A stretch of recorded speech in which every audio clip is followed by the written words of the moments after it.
Today I wanted to talk about this disgusting specimen of a man named Michael Scott Hatfield, whom I had the unfortunate fate of having to take his English class back in 2015. I left like a year after that, thank fucking lord, because in 2017 this goober was arrested at his home after administration found a black bag with a DVD of porn, 2 scrapbooks of CP that he meticulously handmade, and some lotion, cause of course, how is he gonna dry beat his rusty old cock? Assembling all the tools in that black bag to goon in between classes. So yeah, he would use that book to jerk off in between periods. Crazy shit. As parents arrived to pick up their children, they were still learning about the school's middle school teacher, Mr. Michael Hatfield's alleged child pornographic crimes that happened inside his class while students were there. Honestly, I'm speechless because I don't think it's ever going to happen to my kid's school. You see it happening in different schools, but never you think that it's going to happen, where they're going. Mother and Nara Rose. Some of the pages on his book had captions like "Pretty as a Princess" and "Show and Tell," both accompanied by the name and age of the girl, which is fucking crazy. This guy's a fucking weirdo. This goober also contested that it could be considered CP if it has the appearance of an actual act of sexual conduct, even though this fucking dude had a picture of a clothed girl holding a man's balls and still calls it rudimentary. What? Even saying, while disturbing and clearly for the purpose of sexual stimulation, the images aren't child pornography under Utah state law. This goober even tries to come out and save his fucking butthole by saying, "What I am sure is I am not a predator. I have never crossed the line with any of my students or children ever. I've never had thoughts of sexual relations with a child," which is weird because he would always have one of our friends like right in front of the podium, and like every single time we had a fucking seat arrangement, he would always be there. You know what? Now that I think about it, I was always in the front row too. Michael Hatfield faces 7 counts of sexual exploitation of a minor plus 3 counts of accessing pornographic material on a school campus. It explains the school began talking with police about Hatfield on April 20th. They say an employee saw surveillance video of Hatfield remove a black bag from his desk and then covering his own classroom security camera. This raised suspicions, and so police got a search warrant. They opened the black bag and say they found 2 scrapbook-style albums containing child pornography.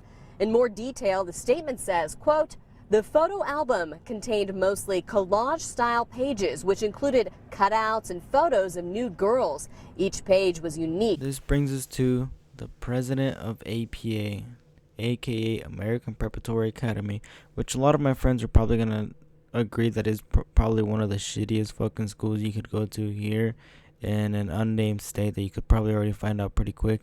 But she said, APA is deeply concerned should any employees have inappropriate materials in possession of school grounds. We are grateful we have cameras in classrooms and astute staff members who monitor continually for our students' safety. We are cooperating fully with the West Valley City Police Department in their investigation. Even though this girl has some fucking shady shit in her back, and we're gonna get into that real soon back. I don't want to read the rest because she's just fucking yapping, to be honest. I ain't even gonna lie. Now, Chris.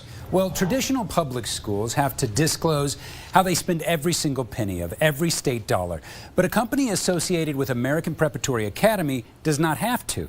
So we started a months-long investigation and asked why. Hi, Carolyn. I'm Chris Jones. I'm from Channel 2. Nice to meet you. Could we talk to you? No. How come? Meet Carolyn Charette. But could we talk to you? In about 6 seconds, she's going to do to us again what she's been doing for the last 6 weeks. See you later. It was good to see you. As the executive director of American Preparatory Academy, Charette oversees $28 million a year that APA gets from taxpayers.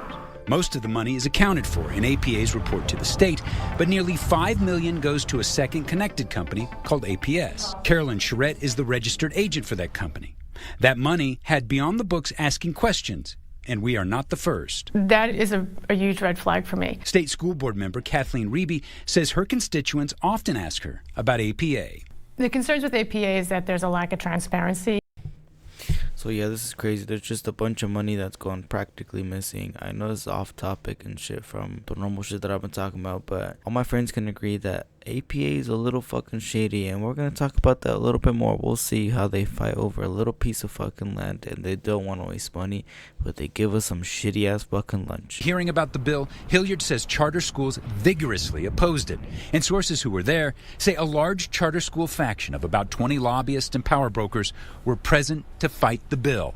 It barely made it to the governor's desk. We finally ended up with a bill being passed, giving some more power to the state board, but not to the full extent that I wanted to go. We don't have the details of where the money goes once it's inside the management company. One of those who wanted to kill the bill, APA co-founder Howard Headley, who at the time was also president of the board that oversees charter schools in Utah. So the school was started by you and your sisters, right? We spoke to Headley on the phone. He wouldn't let us broadcast his voice and started the conversation by warning us about even doing the story. We're not suggesting that anybody's doing anything illegal. All we want to know is just where some of that money goes. That's all we're asking. This just goes to show that most charter schools are pretty shady since they don't have to report where the money they make goes, which eventually comes out of mine and yours taxpayer pockets and shit. So it's a little weird. They also only try to pay $7,000 for this little fucking patch of land, which they obviously was fucking a big low ball. So instead they just fucking threw thousands of dollars at a fucking lawsuit so they can get it for free, because apparently they feel entitled to fucking get some land for free, even though it is kind of small. But the way they go through it is fucking crazy. They fucking tear down a house just to get what they want, which is fucking stupid, because they could have paid a lot less, but instead they fucking went the long route of just fucking lawsuits and lawsuits and lawsuits just to tear down a fucking house so they can make a workaround. Fucking stupid. EPA had a problem, and our Beyond the Books investigation found that they threw money at that problem. Your money. Started in 2013 when APA started building a new campus in Draper. The fire marshal had warned them that the site would require an emergency access road. It's a safety measure that allows fire engines and ambulances to get to kids if they're in danger. The fire marshal says APA ignored that order. Months after the building started, APA tried to solve the problem and offered to buy this 800 by 2-foot strip of land for access for the road. APA offered $7,000 to property owner Price Logistics for a piece of land valued at 10 times that. Price thought the offer was too low, but more importantly, believed having children so close to people and heavy equipment at the nearby business park was a terrible fit, so they refused. APA sued and demanded Price give them the land. To date, the school and its associated companies have burned through nearly $200,000 in legal fees trying to obtain this patch of grass. Here we get to see what the Utah State Charter School Board has to say, which is, oh, again, fucking stupid. I know I fucking said that a lot this whole video, but they pretty much said, yeah, I know, bro. So you don't necessarily look at how they spend their money. Well, we definitely, as long as it's within what's allowed in law and their charter school, we definitely, no, we do not look. See how she tried to tiptoe around that just to end up and be like, yeah, we don't. We're fucking stupid. Their solution? Carolyn Charette, the director of the school, through her nonprofit, purchased a house that used to sit on this spot. They knocked it down, put in the access road, and put up all of this fencing. A high price for some poor planning. Records uncovered by Beyond the Book suggest buying and demolishing that home cost at least $300,000. In all, the school spent $500,000 in taxpayer money to fix a problem that people like Carol Lear say could have easily been avoided in the first place. See what I mean when they rather just throw money at the problem over a small little patch of fucking land? I have a bigger bush than that fucking little patch of land. Like, it's fucking ridiculous. This school is so fucking cheap and stupid, per fact, because they could have settled for less, but yet they fucking, again, threw money at the problem and tried to fucking get it for free in the end.